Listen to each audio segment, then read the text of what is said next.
What did New Orleans truly look like in the early 19th century?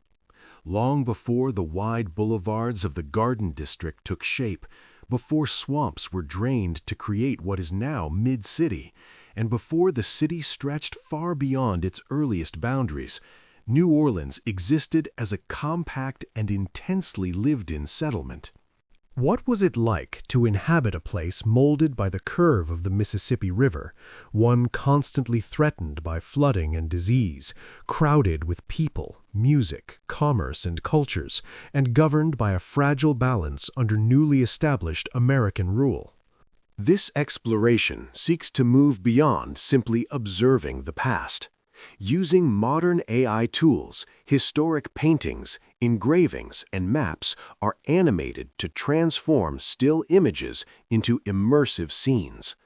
The goal is not just to look backward in time, but to step inside it, to walk the narrow streets, shift one's viewpoint, and experience the city as it once was.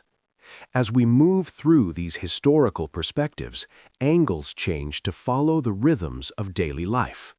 By remaining until the end, viewers can also witness how these locations appear today, revealing what has changed and what has endured across centuries.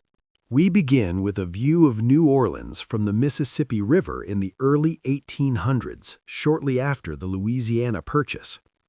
At this moment, the city remains tightly confined to its original footprint, the grid laid out in 1722 by Adrien de Pauger.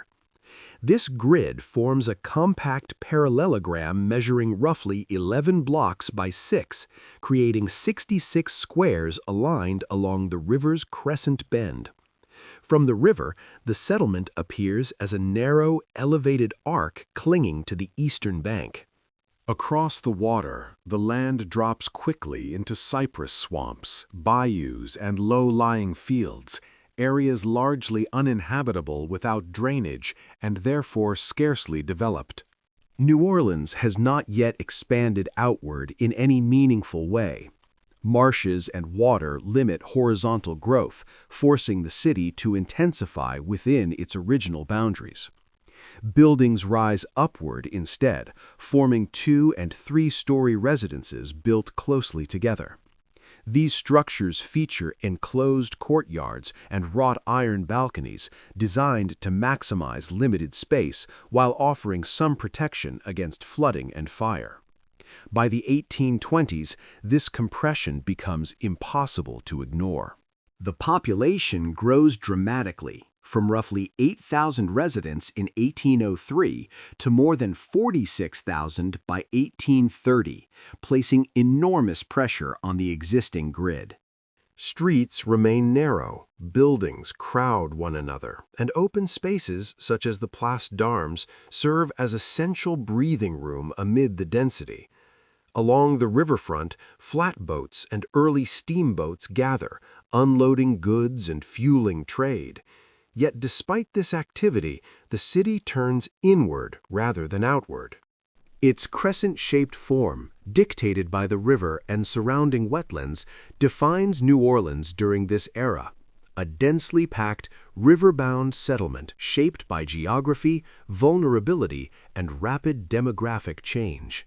Moving from the levee into the heart of the Vieux Carré, we arrive at the Place d'Armes, today known as Jackson Square.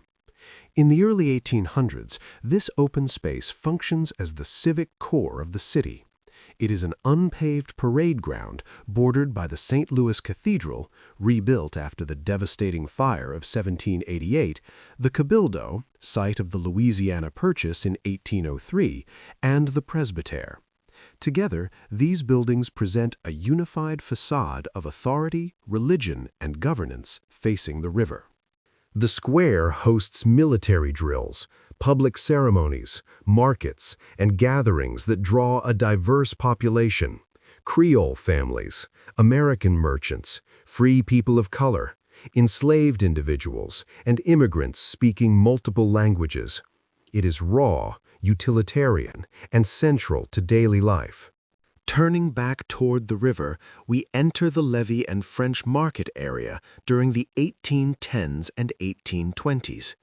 The earthen levee, reinforced with timber, offers only limited protection from flooding. Flatboats and early steamboats line the riverbank as cotton, sugar, and Caribbean goods pile high. The French market bustles beneath makeshift awnings.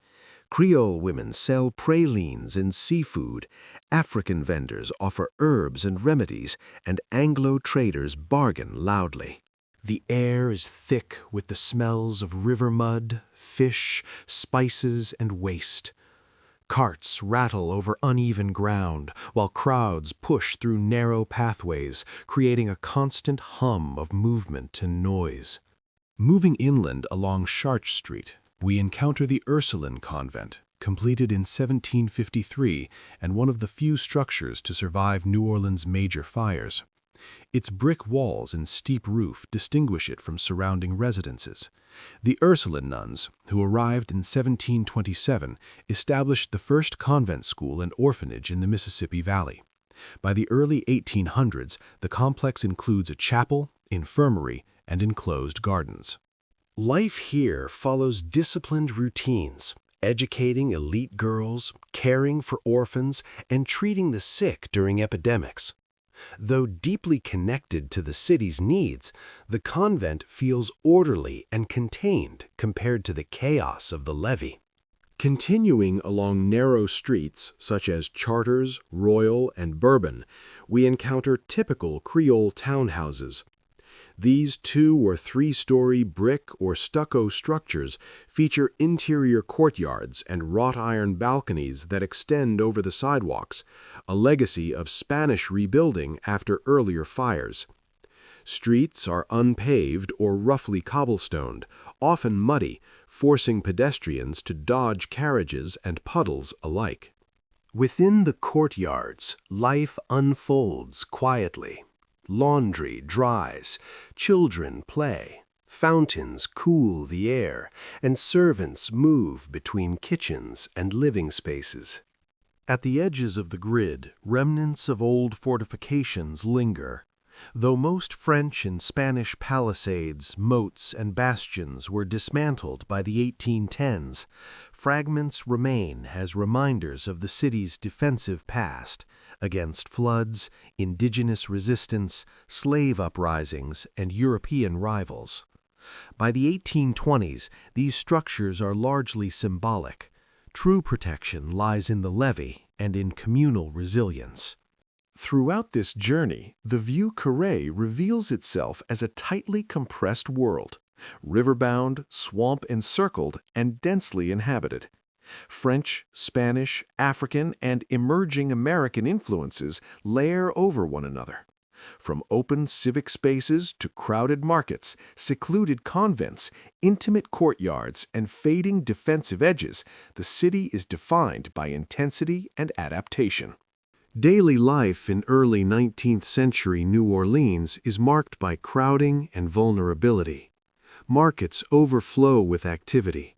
The Place d'Armes hosts ceremonies and gatherings, and music drifts from windows. Social layers intersect visibly. Creole elites, Anglo merchants, free people of color, and enslaved individuals share the same confined spaces. Routines balance commerce, family, faith, and survival. Mornings at the market, afternoons in shaded courtyards, evenings filled with meals or public events. The city is vibrant, yet precarious, multicultural, yet stratified, full of opportunity, yet shadowed by disease and death. Today, the core of the Vieux Carré endures as one of the most preserved historic districts in the United States. Protected since the 1930s by the Vieux Carré Commission, the area has avoided wholesale replacement. Instead, layers of history accumulate. Jackson Square retains its original layout and surrounding buildings, now framed by formal gardens, iron fencing, and the equestrian statue of Andrew Jackson added in 1856. The levee and French market have evolved with modern flood protections and renovations, yet the market continues to function as a cultural and economic hub. The Ursuline convent remains largely unchanged, now serving as a museum and cultural center. New Orleans is a city shaped by accumulation rather than erasure. Its past remains tangible, embedded in streets, buildings, and daily rhythms. Thank you for watching, and feel free to share which city or era you would like explored next.